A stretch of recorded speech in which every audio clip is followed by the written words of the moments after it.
이 말씀을 가지고 때를 따라 보내심이라는 제목으로 은혜를 나누고자 합니다.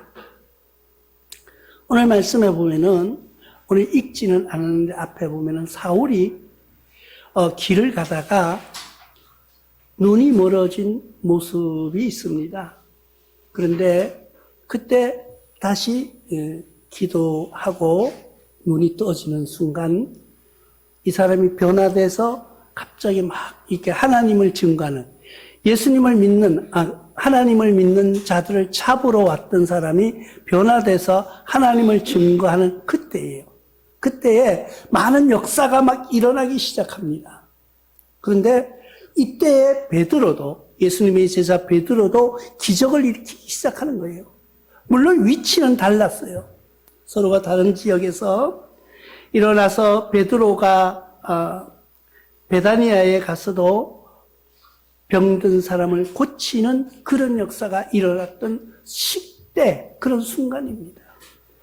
우리는 때를 잘 알아야 돼요. 내 때가 언제인지. 내가 며칠 전에 식사를 같이 하는데 어떤 사람하고 이야기를 하다가 그 사람이 자기 들은 이야기를 하는 거예요. 본인 이야기는 아니에요. 자기에게 들어와서 간증하는 어떤 사람이 있는데 보험을 하는 사람이라는 거예요. 그래가지고 자기가 이 사람한테 이제 가정에 보험을 들어라 했는데 남편, 자식들 위해서 그리고 보험을 들었는데 자기 보험은 안 들더라는 거예요. 여잔데. 그래서 이 설계사가 다 좋은데 당신도 보험 하나 들어라. 그러니까 나는 나중에 그 이 사람들이 얼마나 열심히 했는지 열심히 노력해서 집을 하나 장만한 거예요. 얼마나 좋아요. 없던 사람이 집이 하나 장만된 거예요. 그러니까 이 사람은 또 영업 목적으로 갔겠죠. 그 사람을 만났어요. 이제 집도 하나 장만했으니까 여유가 됐으니까 그래 당신 보험 하나 들어라. 왜? 이 사람은 그냥 영업사원이기 때문에 들으라고 권유하는 거예요. 근데 그 여자가 나는 괜찮다고 다음에 들겠다고. 그리고 얼마 지나지 않아서 그 사람이 보험 청구를 했는데 그 사람이 이제 그러니까 큰 보험은 들지 않고 약간 이 병원 가는 치료비 정도 드는 그런 보험을 들었는가 봐요. 그랬는데 그 보험 청구를 한 걸 받아가지고 코드를 보니까 이 사람이 암이더라는 거예요. 내가 진작 이 사람을 향하여서 좀 강력하게 해서 보험을 들도록 권유했더라면 이때에 그 사람이 혜택을 볼 텐데 혜택을 볼 수도 없고 이제는 들 수도 없는 위치가 왔다는 거예요. 그래 뭐예요? 순간 때가 중요한 거예요. 내가 어떤 시간이 오면은 우리 구원도 마찬가지예요. 제가 가끔 이야기하던 친구가 있습니다. 그 친구가 예수 믿으라고 그랬어요. 예수 믿으라고. 그러니까 지금은 아니고 나 언젠가는 믿는다는 거예요. 언젠가는 믿는데 지금은 아니라는 거예요. 조금 더 있다가 믿겠다. 그런데 신앙은 지체할 시간이 없다는 겁니다. 베드로와 안드레의 모습을 봅니다. 마가복음 1장 18절에 보면은 곧 그들이 버려두고 그물을 버려두고 따르니라. 이 사람들은요, 베드로와 안드레라는 사람은요, 어부예요. 고기 잡는 어부예요. 근데 예수님의 말씀을 듣자 그 그물을 버려두고 예수님을 따라 나선 거예요. 그건 뭐예요? 이 어부에게 그물이라는 것은 자기의 직장이요, 자기의 모든 것이 달려있는 물건이에요. 그런데 그것을 버렸다는 거예요. 나의 직장, 나의 모든 것을 버리고 예수님을 따라갔다는 거예요. 그렇다고 여러분들 보고 직장 그만두고 교회만 충성하라는 건 아니에요. 왜? 따르는 사람은 따로 있어요. 그게 누구예요? 지금으로 말하면 목회자예요. 내가 어떤 직업을 가지고 살다가 하나님의 은혜를 받고 성령의 감시해서 보니까 나의 갈 길이 이거구나. 나의 갈 길은 오직 주를 위해서 살아야 되겠다는 판단이 들고 하나님의 음성이 들려지면 나의 직장을 그만두고 신학으로 가는 거예요. 나의 직장을 버려두고 하나님을 따라가는 살아가는 거예요. 하나님의 종으로 살아가는 거예요. 그것이 지체 없는 사역이고 지체 없는 하나님의 명령. 오늘 말씀해 보면은 욥바라는 곳에 다비다라는 여제자가 있습니다. 근데 이 사람을 다비다라는 이름을 번역하면 도르가라는 여인이에요. 근데 이 사람이 세상에 많은 사람들을 향해서 선을 베풀고 구제를 하고 이 성경을 비추어 보면 이 사람이 옷을 만드는 사람인 것 같아요. 자기가 옷을 만들어. 근데 이 사람이 죽은 거예요. 죽으니까 그 중에 믿던 사람들이 누구를 불렀을까요? 장의사를 불러서 장사를 지내야 되는데 가까이 있는 베드로를 불렀습니다. 두 사람을 보내서 베드로여 급히 오라고, 지체 없이 지금 빨리 오라고 이야기하고 있는 것입니다. 오늘 말씀에 보면은 38절을 읽지는 않았는데 룻다가 욥바에 가까운지라 제자들이 베드로가 거기 있음을 듣고 두 사람을 보내 지체 말고 와달라고 간청하니, 지금 지체 말고 와달라는 거예요. 여러분, 사람이 한번 생각해 보십시오. 내가 병이 들어서 위급해요. 위급하면은 의사 빨리 와달라고, 빨리 와달라고, 이 사람 죽을지 모르니까 빨리 와달라고 이래야 되는데 이 말이 조금 이상하죠. 죽었어요, 이 사람. 죽었는데 지체 말고 빨리 오라는 거예요. 아, 죽었는데 뭘 빨리 가, 천천히 가나 뭐 똑같잖아요. 어차피 죽었는데. 그런데 지체 말고 빨리 오라고 막 간청하는 거예요. 여기에 간청했다는 건요, 무릎 꿇고 눈물 흘리면서 빨리 와달라고 사정하는 거예요. 간청이라는 게 그냥 하는 게 아니고, 아, 선생님 빨리 아니고 그냥 초고속으로 와달라는 이야기예요. 아, 죽은 사람한테 뭐하러 빨리 오라 그러냐고요. 거기에는 하나님의 숨은 뜻이 있다는 것을 안 제자들이에요. 만약에 이 제자들이 뭐 빨리 올 필요 없어요. 돌아가셨으니까 와서 장례 예배나 드려주고요. 입관할 때, 하관할 때, 분봉할 때 와가지고 예배 한번 드리고 기도 한번 해 주시면 좋겠습니다. 이러면 아직 3일장 하니까 한 이틀 여유가 있습니다. 이런 게 아니고 지금 빨리 오라고 막 간청하는 거예요. 빨리. 우리 순간에 결단할 때가 있습니다. 조금 전에 이야기한 그 사람처럼 만약에 그 보험 설계사 하시는 분이 그 사람에게 간청해서 강요해서 빨리 들으라고 했더라면은 자기가 그 병 들었을 때 보상을 받을 수 있을 텐데, 그런데 이런 사람이 자기에게 병 오는 거 모르는 거예요. 우리 인생도 마찬가지예요. 우리가 지금은 여기 있어서 이야기하고 서로 웃고 떠들고 먹고 마시고 할지라도 나의 인생은, 나의 운명은 누구도 장담할 수 없는 거예요. 우리 영문에서 찬양 가운데 내일 일은 난 몰라요 하고 부르는 거예요. 내일 일은 우리가 알 수가 없는 거예요. 그것을 안다면은, 그것을 알 수 있다면은요, 세상은 어떻게 될까?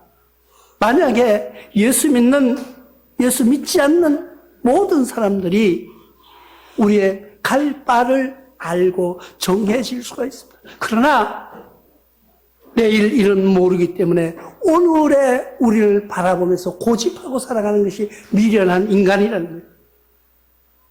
베드로의 장모의 모습도 봅니다. 누가복음 4장 39절에 보면 예수께서 가까이 서서 열병을 꾸짖으신데 병이 떠나고 여자가 곧 일어나 그들에게 수종드니라.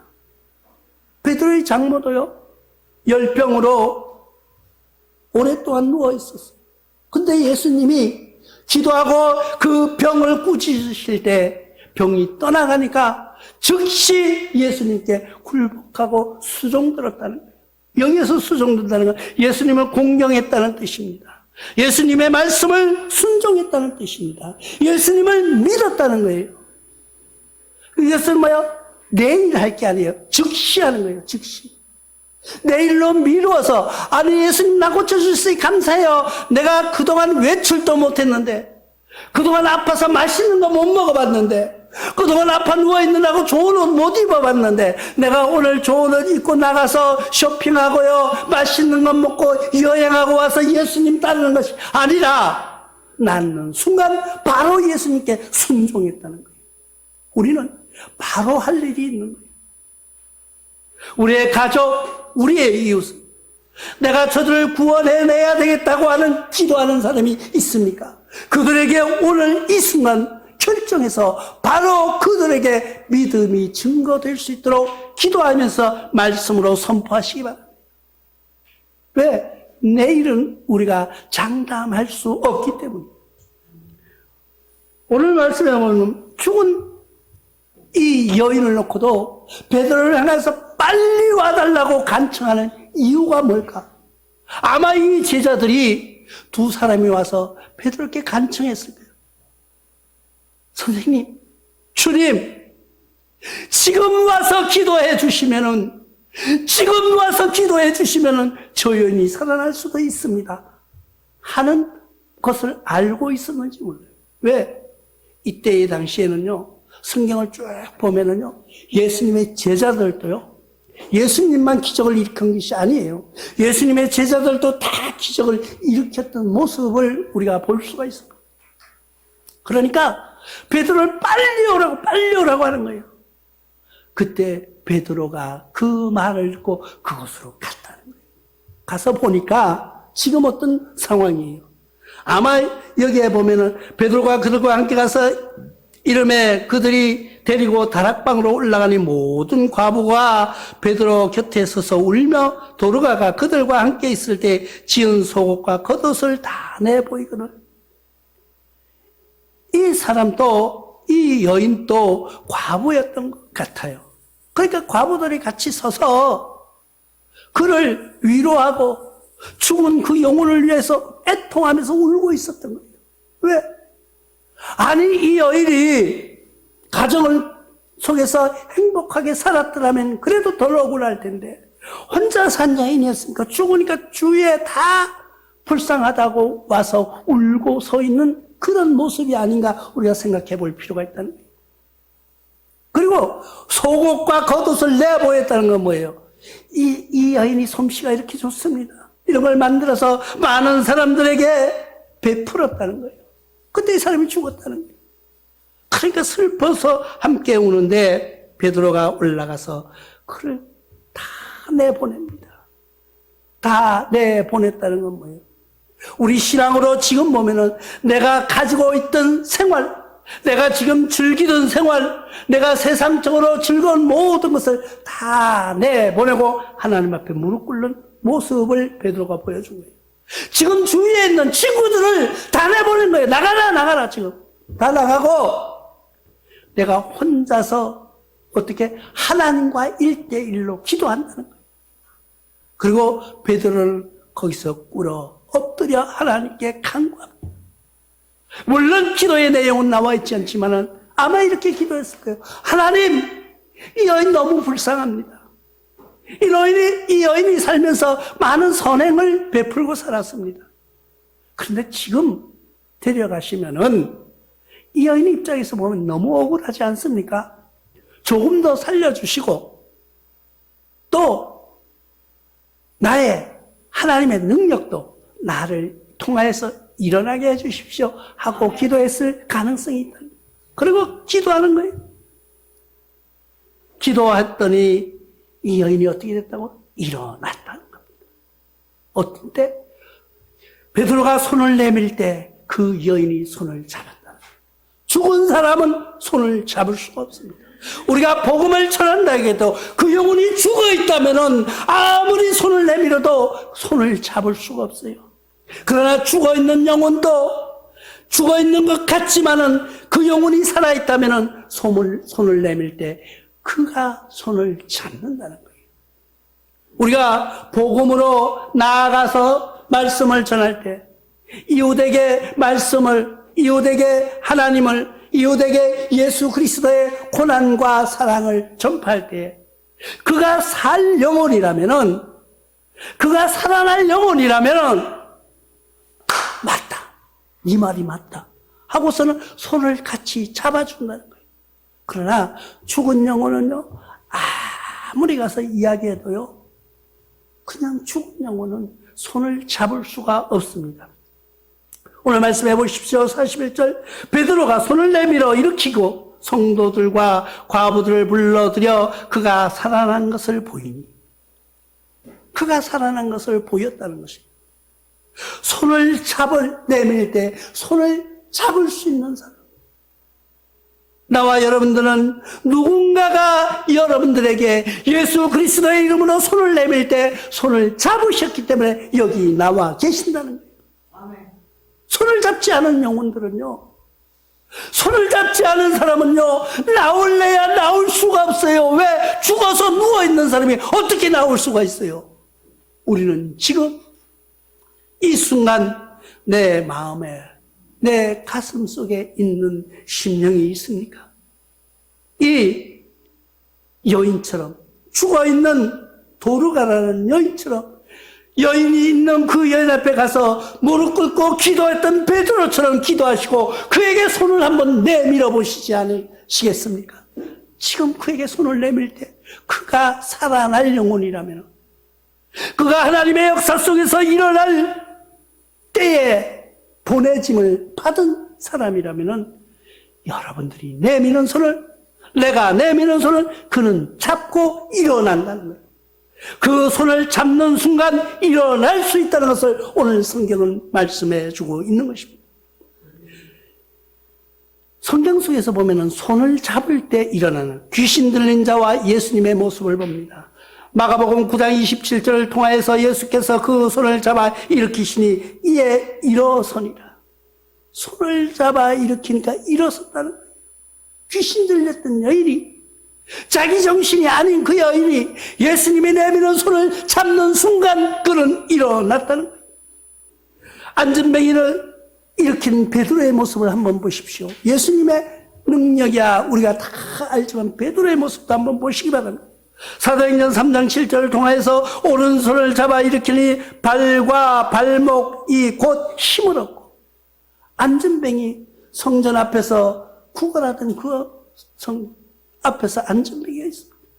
이 사람은 나면서부터 안전뱅이에요. 근데 누가 데려다 놨는지 몰라요. 자기 스스로는 올 수가 없습니다. 그런데 성전 예배를 드리러 올라가는 성전 앞에서 구걸하고 있는 거예요. 나 장애가 있어요. 나 일어서서 일할 수가 없어요. 나도 먹고 살게 좀 도와주세요 하고 구걸하던 사람이에요. 베드로가 예배를 드리러 올라가다가 그 사람을 본 순간, 금과 은은 나에게 없거니와 나에게 있는 예수 그리스도의 사랑으로 일어나 걸으라고 손을 내밀 때 그 안전뱅이가 그 내민 손을 잡았다는 거예요. 우리는 그래서 뭘 보느냐에 따라서 일어설 수가 있고 주저앉아 있을 수밖에 없는 삶을 산다는 거예요. 우리가 현실 속에서 지금 나타나는 이 세상에서 보여지는 것만 보고 따라가는 사람이 있는가 하면은 그 너머에 있는 하나님의 사랑을 보여주고 하나님의 사랑을 보고 하나님의 사랑을 느끼면서 하나님의 내미는 그 손을 잡는 그 사람은 일어설 수가 있다는 거예요. 나와 여러분들은 그런 사람을 향해서 기도하시기 바랍니다. 기도할 때 이 안전뱅이가 일어난 모습을 우리는 볼 수가 있어요. 오른손을 내밀 때 그 안전뱅이가 화답하여 잡았다는 거예요. 우리가 나가서 말씀을 전하고 예수 믿으라고 할 때 그가 아멘하고 받아들이는 사람은 발과 발목에 힘을 얻고 일어설 수가 있지만은 아니야, 아직은 아니야, 아직이라고 말하는 그 순간 그는 계속 앉아 있을 수밖에 없다는 거예요.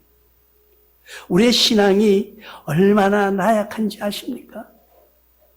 이번 주의 기독신보에 보면은요,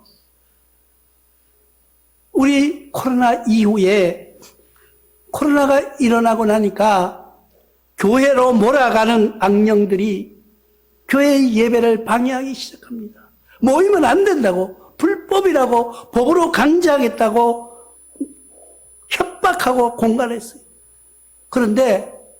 그러니까 또 목사님들이 얼마나 순진한지 착하게 그냥 아멘하고 법을 따라야 된다고 나오지 마 이제 집에서 앉아서 예배드려 하면서 사진 한 장씩 보내 사진 갖다 놓고 예배드렸어요. 무슨 하여튼 그랬어요. 하여튼. 그랬는데 이제 끝났어요. 코로나도 끝나가고 있어요. 결론은 어떻게 됐습니까? 그 불법으로 교회에 모이지 못하게 법으로 강제한 것이 불법이라고 재판으로 판결이 났습니다. 또 그 성전에 나오지 않고 집에서 유튜브로 예배를 드리던 그 사람들이 30%가 나는 이대로 줬사오니 앞으로도 계속 이렇게 예배 드리겠다고 30%가 교회를 안 나온다는 거예요. 공식적으로. 그러니까 믿음의 형제 30%가 악한 영들에게 졌다는 거예요. 지금 교인들의 30%가 교회를 나오지 않고 집에서 유튜브로 두루넣어서 텔레비 보듯이 보고 있다는 거예요. 우리는 손을 내밀 때 잡고 일어서는 여러분들 되시길 바랍니다. 예수님의 손을 내미는 그 손을 잡으시기 바랍니다. 아니야 예수님 나는 괜찮아요. 나는 유튜브로도요 요즘 텔레비 다 틀면은요 내가 좋아하는 내가 재미있어하는 내가 듣고 싶어하는 말씀을 선포하는 목사님들 찾아서 그냥 누워서 들을래요. 우리의 신앙이 죽어가고 있다는 증거예요. 그러나 우리가 그 베드로가 내미는 손을 잡고 일으킴을 받은 이 여인은 살아났다는 것을 기억하시기 바랍니다. 이런 순간이 일어난 다음에 일어난 사람들이 어떻게 되는지 압니까? 사도행전 2장 41절에 그 말을 받은 사람들은 세례를 받음에 이날의 신도수가 3,000이나 더하더라. 하루에 3,000명씩 회개하는 역사가 일어났다는 거예요. 이것은 물론 베드로의 이 사건이 아니라 오순절 사건 이후에 일어났던 사건이에요. 오순절 다락방에서 있었던 그들의 열정적인 기도와 성령이 강림하심을 들은 많은 사람들이 나가서 복음을 전파할 때 하루에 3,000명씩 회개하고 돌아왔고 3,000명이 세례를 받았다는 것을 우리는 기억하시기 바랍니다. 매일 증가했다고 합니다. 그것이 하루에 그친 것이 아니에요. 사도행전 2장 47절에 하나님을 찬미하며 온 백성에게 칭송을 받으니 주께서 구원받는 사람이 날마다 더하게 하시니라. 날마다 늘어났다는 거예요. 우리의 믿음도 이것은 뭐예요? 날마다 증가되어야 돼요. 날마다 새로워져야 돼요. 이들은 어떻게 했어요? 지금 이들은 그때 그 기적을 보고 그때 일어났던 그런 순간의 역사적인 장면을 본 순간 사람들이 늘어나기 시작했다는 거예요. 그럼 우리는 뭐야? 우리는 못 봤잖아요. 우리는 못 봤으니 안 해도 되냐고요? 아니에요. 예수님은 뭐라고 말씀하고 있습니까? 요한복음 20장 29절을 통해서 예수께서 이르시되 너희는 나를 본 거로 믿느냐? 보지 못하고 믿는 자들이 복되도다 하신다. 나와 여러분들은 예수님을 직접 보지는 못했어요. 예수님이 사는 동시대에 우리는 살지 않았어요. 만약에 그때 살았더라면은 나와 여러분은 50대 50이 예수님을 십자가에 못 박으라고 돌 던진 사람 무리 중에 서 있든가 아니면은 예수님과 함께 고난받으면서 쫓겨다니면서 핍박받으면서 살았던가 둘 중에 하나라. 지금 우리가 살면서 예수 믿는 거 얼마나 행복한지 아세요? 나와 여러분들이 신앙 속에서 나와 여러분들이 믿음 속에서 예수님을 직접 육신으로 보지는 못했지만은 보지 못하고 믿는 자들이 복되도록 하신 그 말씀을 우리는 기쁨으로 부여잡고 오늘 또 승리하면서 아버지 하나님 때를 따라 보내심에 우리 하나님께서 우리 성령을 우리에게 보내주실 것을 확실히 믿고 승리하는 삶으로 살아가는 여러분들 되시길 주님의 이름으로 축원합니다.